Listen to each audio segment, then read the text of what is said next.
Diet start ചെയ്തു, wait കുറഞ്ഞു, പക്ഷേ എപ്പോഴും ടയേർഡ് ഫീൽ ചെയ്യുന്നുണ്ടോ? ഇത് നോർമൽ അല്ല. ലോ എനർജി എന്നാൽ റോങ് ഫാറ്റ് ലോസ് ആണ്. എനർജി എന്നത് ബോഡിയുടെ വർക്ക് ചെയ്യാനുള്ള പവറാണ്. എനർജി കറക്റ്റ് ആയാൽ ഫാറ്റ് ബേണിംഗ് ബോഡിയിൽ പ്രോപ്പറായി നടക്കും.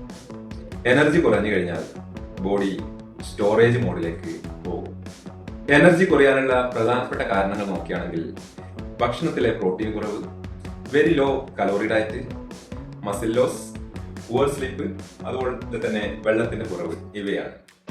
അതുകൊണ്ടാണ് ഡയറ്റ് ചെയ്തിട്ടും ഫാറ്റ് ലോസ് സ്ലോ ആവുന്നത്. അപ്പോൾ സൊല്യൂഷൻ അറിയണ്ടേ? എല്ലാ ഭക്ഷണത്തിലും പ്രോട്ടീൻ ഉൾപ്പെടുത്തുക. ബാലൻസ്ഡ് ഫുഡ്, അതായത് കാർബോഹൈഡ്രേറ്റ്, പ്രോട്ടീൻ, ഫാറ്റ് ഇവ ഈക്വൽ ആയിട്ട് ഓരോ ഭക്ഷണത്തിലും ഉൾപ്പെടുത്തുക. സ്ട്രെങ്ത് ട്രെയിനിങ് ചെയ്യുക 10-15 മിനിറ്റ്. 7 മണിക്കൂർ ഉറങ്ങുക. അതോടൊപ്പം അറ്റ്ലീസ്റ്റ് ഒരു 3 ലിറ്റർ വെള്ളമെങ്കിലും കുടിക്കാൻ വേണ്ടി ശ്രമിക്കുക. ഓർമ്മിക്കുക, എനർജി കറക്റ്റ് ആയാൽ മാത്രം ഫാറ്റ് ലോസ് കറക്റ്റ് ആകും. എനർജി എന്ന് കമന്റ് ചെയ്ത് കഴിഞ്ഞാൽ ഞാൻ നിങ്ങളെ ഗൈഡ് ചെയ്യാം.